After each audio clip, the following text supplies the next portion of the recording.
Eli se olisi sitten purkuhommi. Toi pitää katsoa miten helposti toi menee 3 osaan toi jalkaosuus. Rahakoneesta talteen. Tietysti noin uudet nappisysteemit tosta. Näyttö talteen. Ja sitten tietokone tietysti ja sitten tuolta takaa siellä on muutama lisäkortti. Noita täytyy ottaa sitten tosta talteen vielä. Joo, siinä nyt hetki menee tossa purkaissakin sitten. Ylätaulu irti. Nyt se on sen verran matalempi. Ei muuta kuin seuraavaa osaa irrottamaan. Nyt tosta toi paketti tosta näytön takaa irti. Noin raudat, missä tuo ylätaulu oli kiinni. Sitten just tommonen suojus tuosta kyljestä, missä oli toi ledinauha. Tuo ledinauha on laadullisesti ihan paska.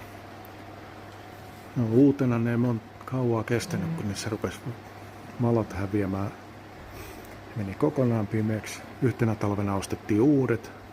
Iso työ purkaa ja vaihtaa.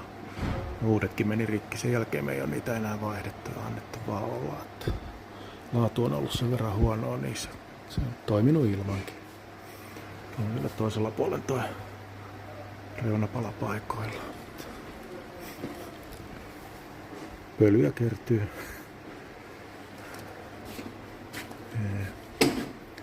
Kyllä tuo toinen puoli ottaa se reunus sieltä vekeä ja sitten ruveta katselemaan, että miten näyttöruutu lähtee täältä pois. Se voi olla mielenkiintoinen juttu viritellä irti tuolta, mutta katsotaan miltä näyttää, kun siihen asti päästään.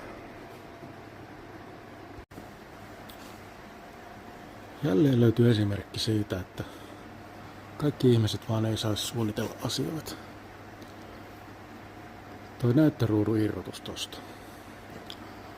Tää kehikko, siinä on noita pieniä pultteja sivuilla. Niitä on myös tuolla alapuolella, mihin ei työkalu mahdu.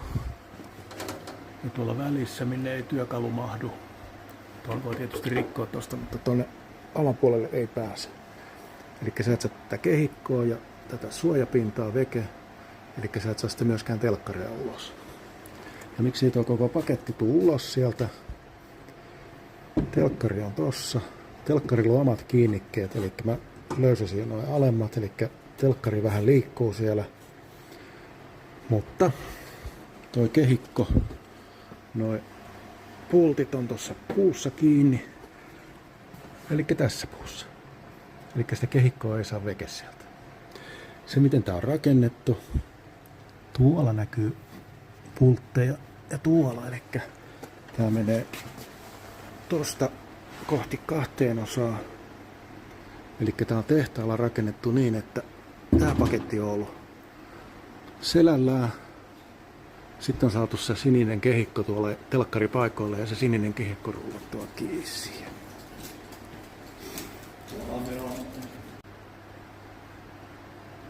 Joo, siinä tuli ihmisiä kesken kuvaamiseen ja mun höpöttämiseen, niin joutui katkaisemaan ja tehdä uudestaan. Mä en muista mihin kohtaan mä lopetin, mutta jatketaan. Niin, eli tää menee tosiaan tosta poikki. Se on ollut selällään ja silloin sinne on päästy niihin kaikkiin noihin pultteihin, eli tää kehikko on saatu paikalla. Eli telkkari on laitettu tonne kiinni, kehikko ympärille, tää koko paketti on nostettu tän alaosan päälle ja pultattu kiinni. Joo, elikkä nyt kun oli tarkoitus ottaa tuo telkkari tuosta varaosaksi, mä oon kaiken maailman kiinnikkeitä ja piuhaa ja purkanut ja piirikortteja, niin just. Eli sit jos tuo telkkari menee tuosta toisesta rikki, niin tää pitäisi niinku purkaa kokonaan irti tosta. Siellä menee aika paljon piuhoja vielä noitten tuon jalusta ja tuon yläosan välillä. Ei oo mikään pikkujuttu tehdä sitten. Taas ollut kaikkein järkevintä niin, että toi telkkarikehikkoon olisi silleen, että 1, 2, 3, 4 pulttia muttareineen auki, piuhat irti ja veke ja uusi tilalle, piuhat kiinni, pultit kiinni. Niin ei, tää on pitänyt taas tehdä tällä vaikeasti. Eikä ole ensimmäinen kerta näiden suunnittelijoiden kanssa, jotka suunnittelee asioita. Oli sitten kyse peleistä, autosta tai mistä tahansa. Niin kuvitellaan, ettei ne mene ikinä rikki eikä niitä tarvii ikinä huoltaa, niin tehdään sitten tommosia mielenkiintoisia ratkaisuja. Semmoista kivaa. Homma etenee. Alkaa olla aika paljon irroteltu tavaraa. Piirikortteja ja tietsekkaa ja rautaa ja muuta tavaraa. Kaapeleita ja siellä on vieläkin tuolla sisällä jonkin verran kaapeleita. Tuolla on sivuposket, missä oli noin valonauhat. Eli tää nyt on tosiaan jo aika kaposen näköinen tässä vaiheessa, mutta se näyttelyt on vielä kiinni. Tähän mennessä jo aikamoinen määrä.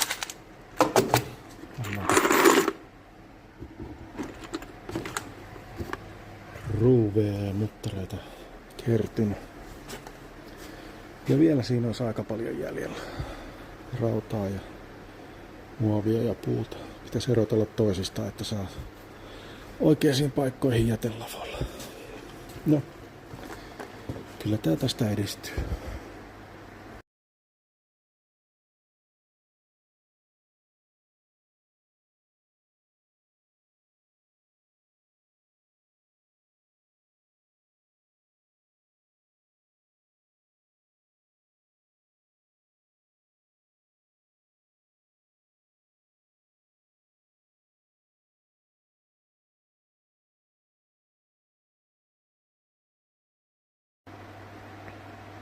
Nyt siitä olisi purettu lähes kaikki. Alla olisi vielä rullat ja tassut, minkä varassa se on normaalisti lattiaa vasta. Ja näyttää pahasti siltä, että toi on pakko kipata selälle, että ton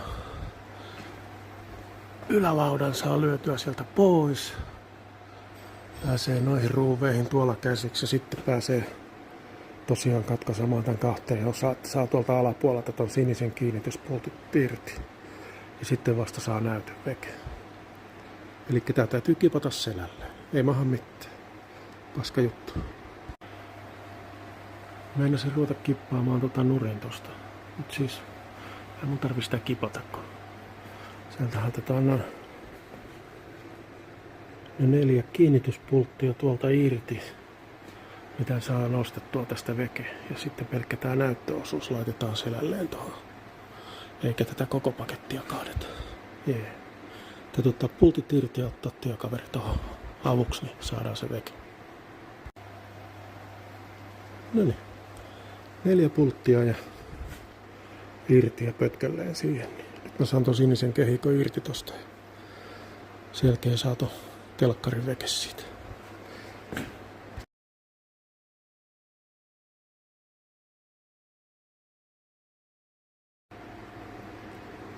Irti. Siellä on noin Ikea-tyyliset puutapitkin ollut, mitkä nyt tuli sitten läpi tosta, kun väänsin ton päätylevy irti. Siis ei tää nyt vieläkään ole ihan auennut, että miten tää on kasattu. Koska noihin pultteihin nyt vaan ei pääse käsiksi niin kauan kuin tää lauta on ollut edessä. Aika hämärä viritys.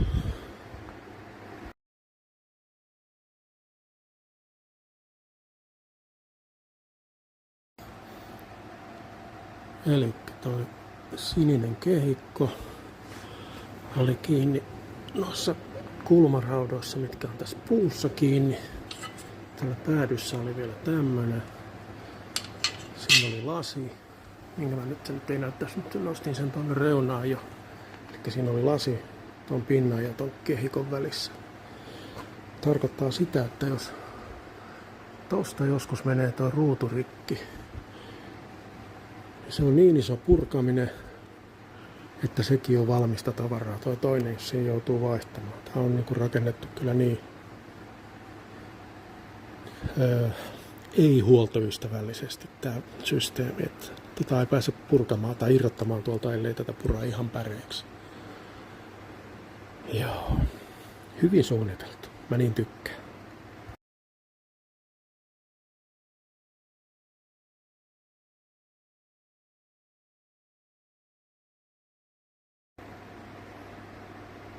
Joo. Elikkä jos siinä sinisessä kehikossa ei olisi ollut niitä yläpuolen pultteja, alapuolen pultteja, niin sittenhän tuon olisi saanut tuon näyttöruudun vaihdettua niin, ettei tarvitse purkattaa koko pakettia. Sivupultit irti, suojakehikko veke. Sitten oli näytön takana oli 4 mutteria, jossa oli pultit. Ja pultit on siinä, tuolla on toi näyttö, niin sen näytön takana. Niin sitten se olisi lähtenyt silleen ulos vetämällä sieltä. Elikkä koko tää varaosaksi säästäminen ja purkamisjuttu niin jäi kiinni siitä, että siellä oli ne pultit tuolla ylä- ja alareunassa. Suunnittelun kukkanen. Monessa tämmöisessä peliautomaatissa niin toi näyttö on ihan kaupasta ostettava telkkari.